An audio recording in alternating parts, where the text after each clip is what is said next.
भाग 4 राज्य के नीति निदेशक तत्व। तो चलिए शुरू करते हैं अनुच्छेद 37 से, जो इनकी क्या कहते हैं प्रकृति बताता है। हाँ, और 37 में ही एक दिलचस्प बात है। ये कहता है कि ये जो प्रावधान है ये किसी कोर्ट द्वारा लागू नहीं कराए जा सकते। Non justiciable. सही। मतलब अगर सरकार इन पर अमल नहीं करती तो आप कोर्ट जाकर ये नहीं कह सकते कि देखिए सरकार ये नहीं कर रही, इसे लागू करवाइए, जैसे आप मौलिक अधिकारों के लिए कर सकते हैं। तो फिर सवाल उठता है कि इनका फायदा क्या है अगर कोर्ट जा ही नहीं सकते? क्या ये बस अच्छी अच्छी बातें लिख दी? यहीं से बात गहरी होती है। नहीं, ये सिर्फ अच्छी बातें नहीं है। अनुच्छेद 37 का दूसरा हिस्सा देखिए। वो कहता है कि ये तत्व देश के शासन में मूलभूत हैं, fundamental in the governance of the country. मूलभूत हैं। और कानून बनाते समय इन तत्वों को लागू करना राज्य का कर्तव्य होगा। Duty of the state. तो कानूनी दबाव भले न हो, पर यह शासन की नींव है, एक नैतिक और राजनीतिक दिशा निर्देश। अच्छा, मतलब ये राज्य की जिम्मेदारी है कि वो इन लक्ष्यों की तरफ बढ़े, लेकिन रास्ता कैसे तय करना है ये उस पर है। लक्ष्य बता दिए गए हैं और इन लक्ष्यों का जो सार है वो शायद अनुच्छेद 38 में मिलता है। बिल्कुल सही। अनुच्छेद 38 एक तरह से इन सब निर्देशक तत्वों की आत्मा है। ये कहता है कि राज्य कोशिश करेगा एक ऐसी सामाजिक व्यवस्था बनाने की और उसे बचाने की जिससे लोक कल्याण बढ़े। लोक कल्याण, और इसमें सामाजिक, आर्थिक, राजनीतिक न्याय की बात है। हाँ, और ये न्याय राष्ट्रीय जीवन की हर संस्था में दिखना चाहिए। ये वही न्याय है जिसकी बात प्रस्तावना में भी है। और इसमें एक और बात बाद में जोड़ी गई थी, शायद 78 में 44th संशोधन से। हाँ, अनुच्छेद 38(2) वो कहता है कि राज्य खास तौर पर कोशिश करेगा कि आय की जो असमानता है वो कम हो। सिर्फ लोगों के बीच नहीं, सिर्फ व्यक्तियों के बीच ही नहीं, बल्कि जो अलग अलग इलाकों में लोग रहते हैं या अलग अलग काम करते हैं, उनके समूहों के बीच भी जो स्टेटस, सुविधाएं, अवसर, इनकी जो असमानताएं हैं उन्हें भी खत्म करने की कोशिश करेगा। ओह, ये तो बहुत बड़ा और अहम लक्ष्य है। निश्चित रूप से। और अनुच्छेद 39 इसे और ठोस बनाता है। वो कुछ खास नीतियां बताता है जिन पर राज्य को चलना चाहिए। जैसे कहता है कि सभी नागरिकों को, स्त्री हो या पुरुष, समान रूप से जीविका के पर्याप्त साधन मिले। ठीक है, आजीविका का अधिकार एक तरह से। हाँ, फिर कहता है कि जो समुदाय के भौतिक संसाधन है, मतलब देश की संपत्ति, उसका स्वामित्व और नियंत्रण ऐसे बटे कि उससे ज्यादा लोगों का भला हो, सामूहिक हित सधे। मतलब संसाधन कुछ ही हाथों में जमा ना हो जाए। बिल्कुल। और भी यही कहता है कि अर्थव्यवस्था ऐसे चले कि धन और उत्पादन के साधन कुछ ही लोगों के पास इकट्ठे होकर बाकी सबके लिए नुकसानदेह ना बन जाए। कॉन्सेंट्रेशन ऑफ वेल्थ को रोकना। ये तो सीधे सीधे आर्थिक बराबरी और संसाधनों के सही बंटवारे की बात हो गई। और इसमें शायद कामगारों और महिलाओं के लिए भी कुछ है। हाँ, है ना। आगे कहता है पुरुषों और स्त्रियों दोनों को समान काम के लिए समान वेतन मिले, equal pay for equal work. सोचिए, ये सिद्धांत आज भी कितना जरूरी है। बिल्कुल। फिर अड़ा है कि जो काम करने वाले हैं, पुरुष हो या स्त्री, उनके स्वास्थ्य और शक्ति का गलत इस्तेमाल ना हो, बच्चों की जो कोमल उम्र है उसका दुरुपयोग ना हो, और कोई मजबूरी में, मतलब पैसे की तंगी के कारण ऐसे काम में ना जाए जो उसकी उम्र या ताकत के हिसाब से ठीक ना हो। ये तो बहुत मानवीय बात है, श्रम का सम्मान। और फिर है जो 1976 में 42nd संशोधन से बदला गया था। ये बच्चों के लिए है। अच्छा, इसमें क्या खास है? ये कहता है कि बच्चों को स्वतंत्र और गरिमामय माहौल मिले जिसमें उनका स्वस्थ विकास हो सके, उन्हें अवसर और सुविधाएं मिलें और उनका शोषण न हो, नैतिक और आर्थिक रूप से उन्हें अकेला न छोड़ा जाए। ये बच्चों के अधिकारों पर जोर देता है। तो आप देखिए 39 और 39 मिलकर एक कल्याणकारी राज्य का पूरा नक्शा खींचते हैं। सामाजिक और आर्थिक न्याय पर बहुत जोर है। इसी भावना को आगे बढ़ाते हुए 1976 में ही 42nd संशोधन से ही एक और अनुच्छेद जोड़ा गया, 39 का ये किस बारे में है? ये है समान न्याय और मुफ्त कानूनी सहायता, equal justice and free legal aid. ये कहता है कि राज्य ये पक्का करेगा कि कानून व्यवस्था ऐसे काम करे कि सबको न्याय का समान अवसर मिले। और अगर कोई गरीब है, वकील नहीं कर सकता, तो राज्य उसके लिए मुफ्त कानूनी सहायता का इंतजाम करेगा, चाहे कानून बनाकर या कोई स्कीम चलाकर, ताकि पैसे की कमी या किसी और मजबूरी की वजह से कोई न्याय पाने से रह ना जाए। ये तो बहुत जरूरी है, न्याय तक सबकी पहुंच होनी चाहिए। सही बात है। इसके बाद आता है अनुच्छेद 40। ये ग्राम पंचायतों के संगठन की बात करता है। इसे अक्सर गांधीवादी सिद्धांत कहते हैं। हाँ, ये तो सुना है कि राज्य ग्राम पंचायतों को बनाएगा और उन्हें शक्तियां देगा ताकि वो स्वशासन की इकाइयों की तरह काम कर सके। बिल्कुल, ये लोकल सेल्फ गवर्नमेंट की बुनियाद है, जिसे बाद में 73वें संशोधन ने संवैधानिक दर्जा भी दिया। सत्ता का विकेंद्रीकरण। हाँ, अच्छा आगे बढ़ें तो अनुच्छेद 41 है। ये कुछ दशाओं में काम, शिक्षा और लोक सहायता पाने के अधिकार की बात करता है। Right to work, to education and to public assistance in certain cases. खासकर जब कोई बेरोजगार हो, बूढ़ा हो, बीमार हो, विकलांग हो या किसी और तरह से अभाव में हो तो उसे सरकारी मदद मिले। यहाँ ये जो आर्थिक क्षमता और विकास की सीमाओं के भीतर कहा गया है, ये महत्वपूर्ण है। मतलब ये एक लक्ष्य है जिसे राज्य अपनी हैसियत के हिसाब से पूरा करेगा। हाँ, संविधान बनाने वाले प्रैक्टिकल भी थे। लक्ष्य ऊंचे रखे पर राज्य की सीमाओं को भी समझा। इसी से जुड़ा है अनुच्छेद 42, जो काम की जगहों पर न्यायसंगत और मानवीय दशाएं बनाने की बात करता है और प्रसूति सहायता यानी मैटरनिटी रिलीफ का भी प्रावधान करने को कहता है। यानी वर्क प्लेस पर माहौल ठीक हो, मानवीय गरिमा बनी रहे और महिलाओं के लिए मातृत्व अवकाश वगैरह की व्यवस्था हो। सही। फिर है अनुच्छेद 43। ये मजदूरों के लिए निर्वाह मजदूरी की बात करता है, लिविंग वेज। अच्छा, ये निर्वाह मजदूरी, ये न्यूनतम मजदूरी यानी मिनिमम वेज से अलग है क्या? हाँ, इसमें फर्क है। देखिए, न्यूनतम मजदूरी तो बस क्या कहते हैं? गुजारे लायक, हाँ, गुजारे लायक। रोटी कपड़ा मकान। पर निर्वाह मजदूरी वो इससे ज्यादा है। मतलब इतनी मजदूरी के आदमी सिर्फ जिंदा ही न रहे बल्कि एक ठीक ठाक जीवन जी सके, डिसेंट स्टैंडर्ड ऑफ लिविंग, जिसमें शिक्षा, स्वास्थ्य, कुछ सामाजिक सांस्कृतिक जरूरतें भी पूरी हों। अच्छा, समझ गया।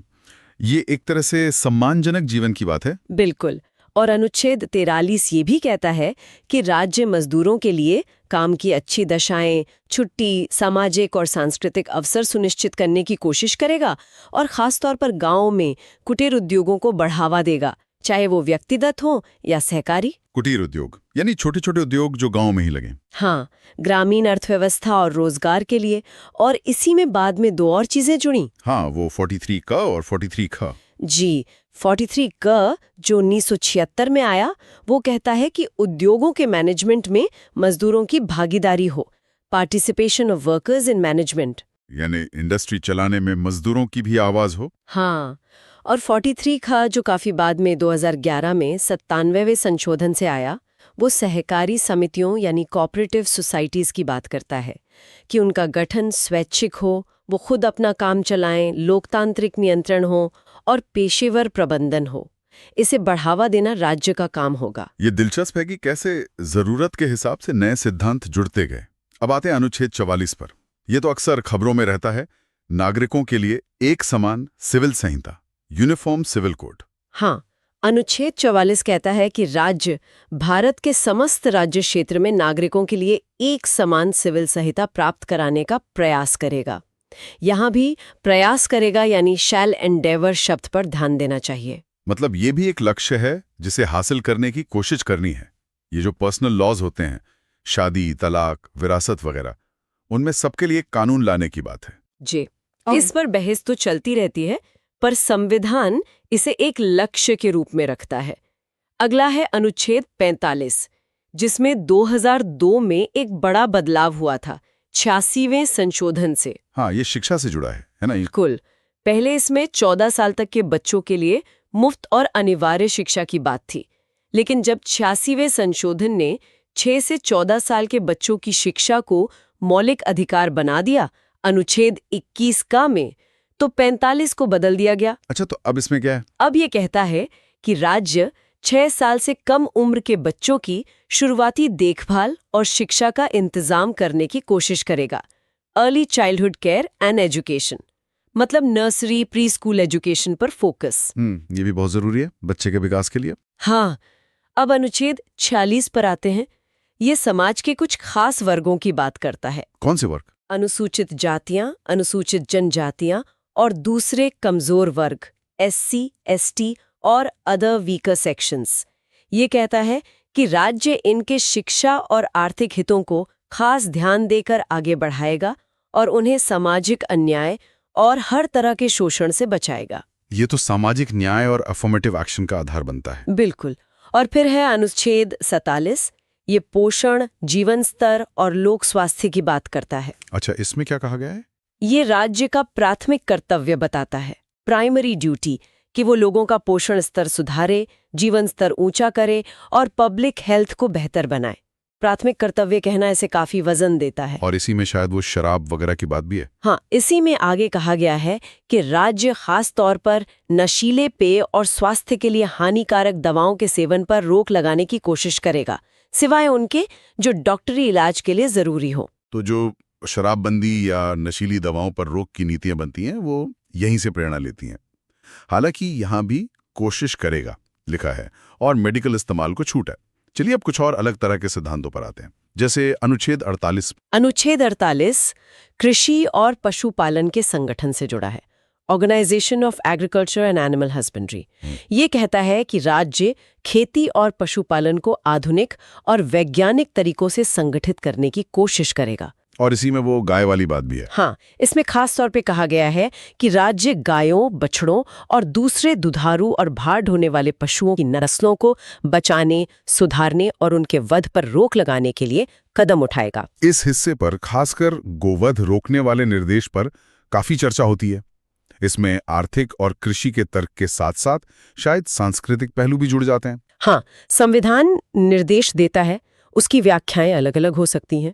इसी से जुड़ा है अनुच्छेद 48 क, जो 1976 में 42nd संशोधन से जोड़ा गया था। 48 का ये पर्यावरण के बारे में।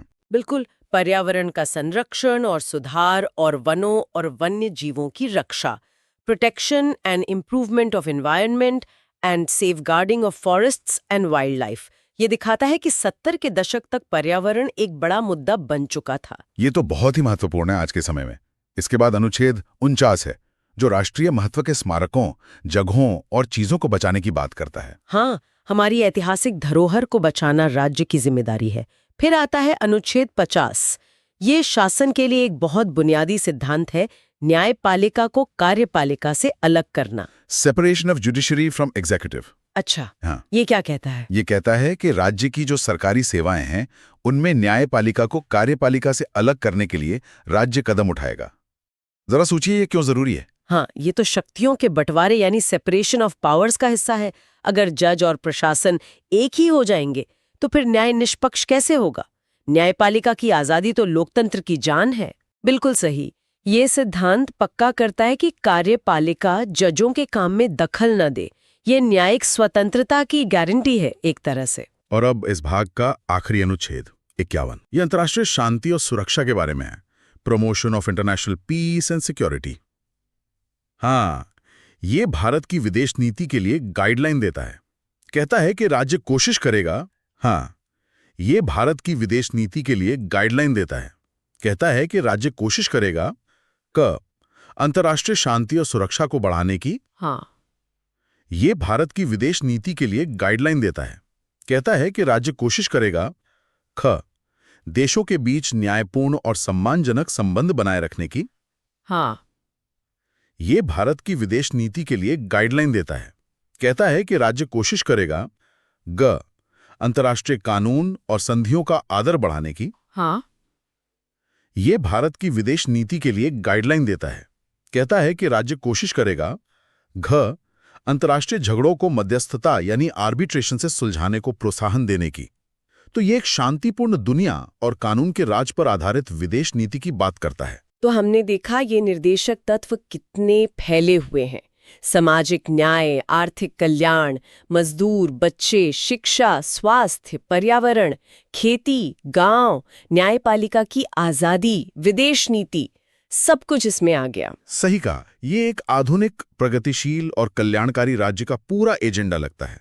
और जैसा हमने शुरू में कहा था, ये कोर्ट में लागू भले ना हो, पर शासन के लिए मूलभूत हैं। ये सिर्फ सलाहें नहीं है, ये वो मंजिलें हैं जिनकी तरफ देश को चलना है। और ये सरकार के काम को परखने का एक पैमाना भी है।